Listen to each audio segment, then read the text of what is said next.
This is a bed of garlic that I planted last night. There are 68 cloves in that bed. About 10 feet long. I don't know, maybe it's 20, 24 inches wide. I plant them densely because my soil is just that good. Plus I added lots of compost. These little pits that you see, I'm going to be putting in kitchen scraps and other materials that the garlic can feed off of. Well, there's 5 of those located in that bed as well.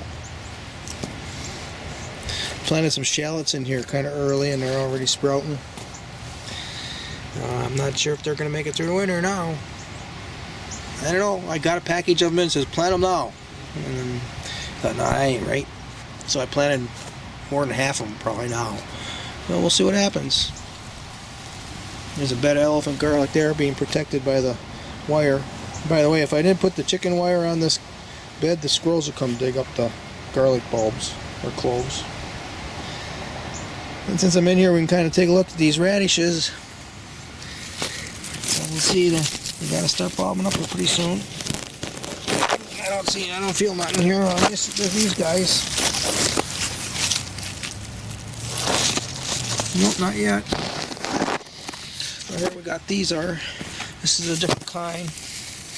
I'm getting some radish action in here.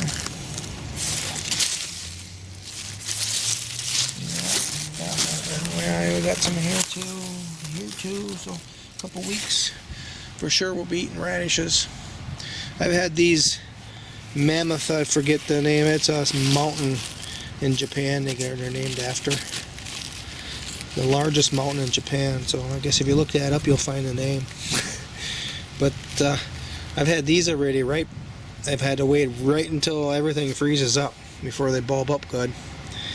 And every once in a while we have a warm stretch right during that time period, and that would be like end of October through November. If we can get through November, the whole month of November without freezing up, these can get to be 2 pounds. I've had them 2 pounds already. Then we have some leeks here left. And this is part of the experiment I did with a kohlrabi, and it didn't work out too well. It didn't grow any more new leaves. I pulled them out of a bed that are too shaded, replanted them here. So that didn't work out.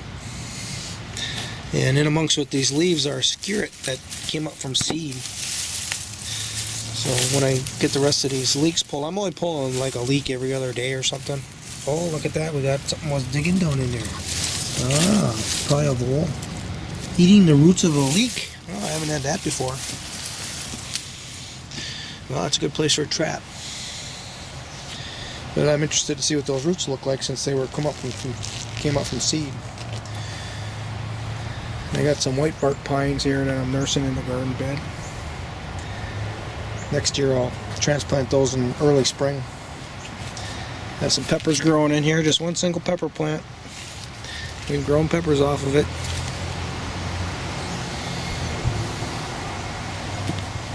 This is a mixed bed.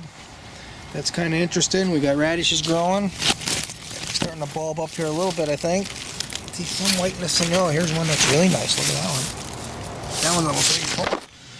And this is a celeriac. See, it's starting to make a little root. Leeks are in here. There's a forget what it's called now, but it ain't doing too good. This is right here. This is just regular celery.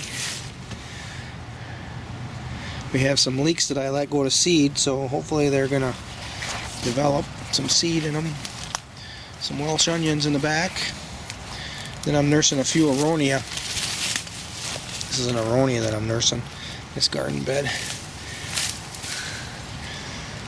One. Oh, here's another one. There's another one. There's another one. There's another one. So 5 of them, 6 of them. I see 6. Here's another one. It's really little, 7. Yeah, give them a little head start with the root system before I transplant them.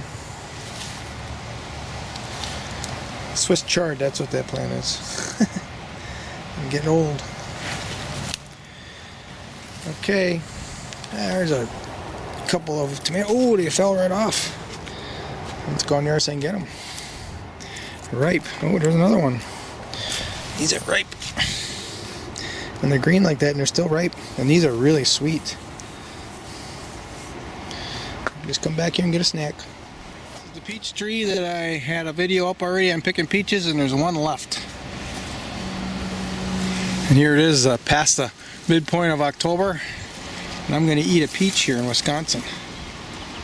Yeah, it's soft. Look at that. And greeny. And kind of knock some of the dust off of it. And I'll take a bite. And we'll see what it looks like inside.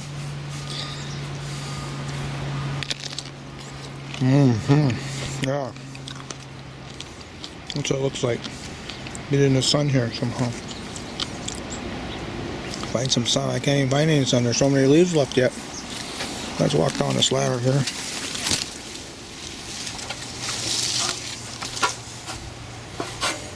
There. There's some sun. That's what it looks like.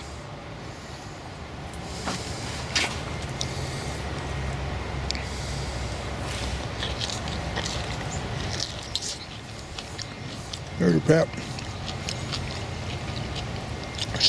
It's got some sweetness to it. It's not overly sweet. It's got a wonderful tangy peach flavor.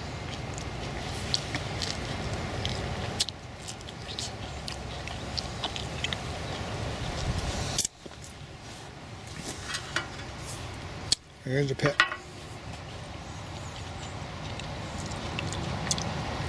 What a nice snack.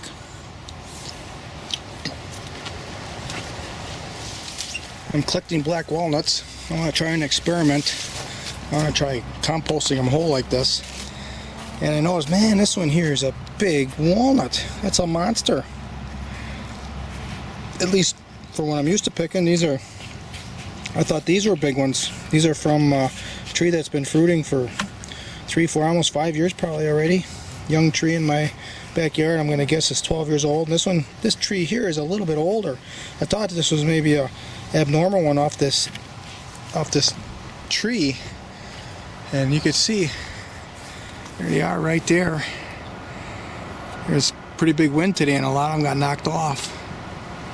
There's walnuts all over it, but if you look at it, there's really isn't anything that's really large like that one that sticks out. Oh no, I gotta shut this camera off because it's focused well. Okay, we got her back working again. So I was kind of getting towards the second tree here and I didn't even notice that it fruited. I haven't been back here lately. So here's the one that's got all of the nuts filled with it. And then here's the next one. And look at the big things on there.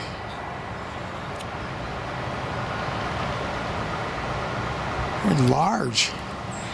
Then I come down here and I look and some of them sure enough are on the ground. And they're all large like that. Look at that. Yeah, those are big. I don't know what's inside. Maybe they're just little bitty nuts inside. But you're sitting down, some down the road there a little bit. There's one over there on the ground. So I'll pick those in a separate bucket. I'll clean those the normal way. I won't include those in the experiment. I want to replant those. If they're going to grow that big of nuts, they deserve to be trees. These are the big ones that I've dropped so far. They're consistently big. It's not just a fluke. Here's the one that was on this pile. It's actually kind of a smaller one. That's bigger. I guess I should take a picture of that. Not just a video.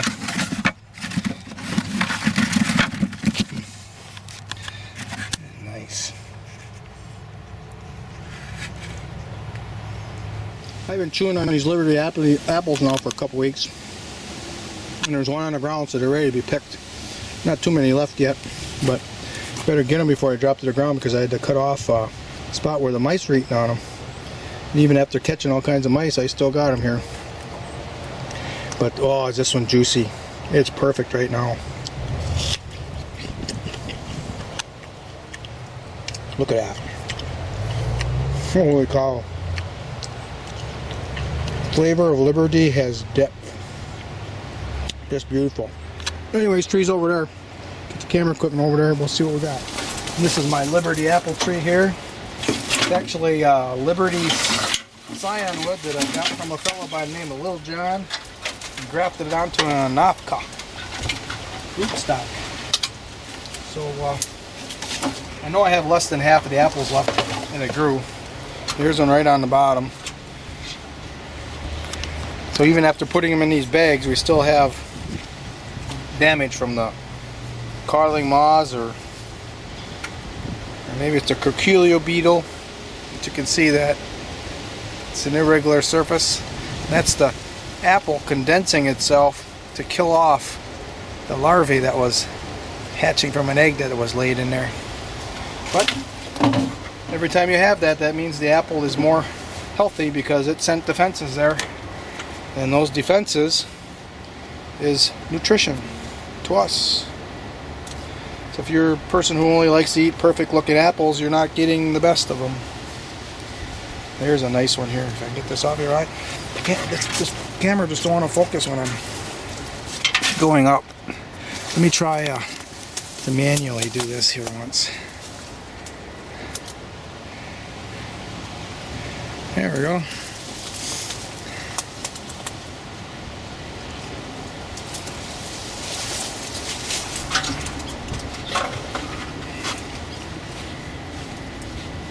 It's always something.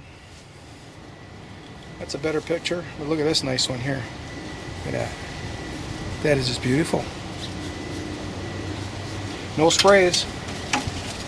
I think he put some of that clay on it though, so I guess that can be counted as a spray, but it's Canolan clay. It's supposed to make it harder for the critters to detect that there's fruit here, and kind of gums them up a little bit. There's another nicey. Yeah, they're coming off really easy, so that one that fell off wasn't a fluke. Here's two of them that were uncovered. Oh, that one's kind of hard, but it's ready. You gotta pick them and put them in the kitchen and get them done. That is really nice. So this one's got a critter hole in it. Took the bag off a couple weeks ago to see what happened, and sure enough, got a critter hole.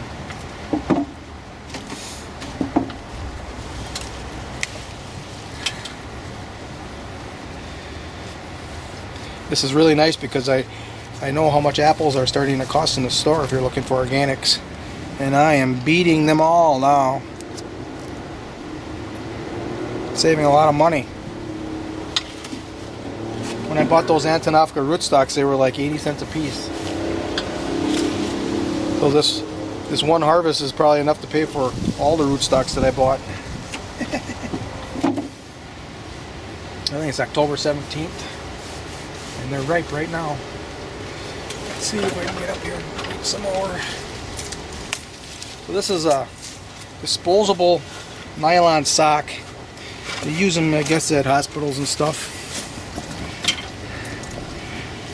And it does help to protect it from the beetles and the moths that want to lay eggs, the flies. And I still had some get through this, I think, or else we didn't bag it in time. But that's what it takes if you want an organic apple with no sprays when you have all these pests. And I have the three major ones. I have apple maggot flies, curculio beetles, and codling moths here. Got them all here. And this has worked. I'm kind of thinking I've got a tree that I think they got through this, but next year I'm going to do double. I'm going to spray this nylon sock with hot pepper sauce. See how that works. There's a will, there's a way, right? And there's my little bucket full. So there's at least 20 in there. So I've been picking on this for a while, so I bet the tree had 50 apples this year. That's quite a nice haul for a young tree. This is a hickory tree, and I got Catawba grapes growing in it. They aren't very sweet this year. It got cold. A lot of rain. They're current dry, but boy, I bet you they make a really great dry wine. I don't make wine, so I spit the seeds out because I'm hoping some will grow. Okay, that's enough. I gotta go in the house for a while. Cold out here.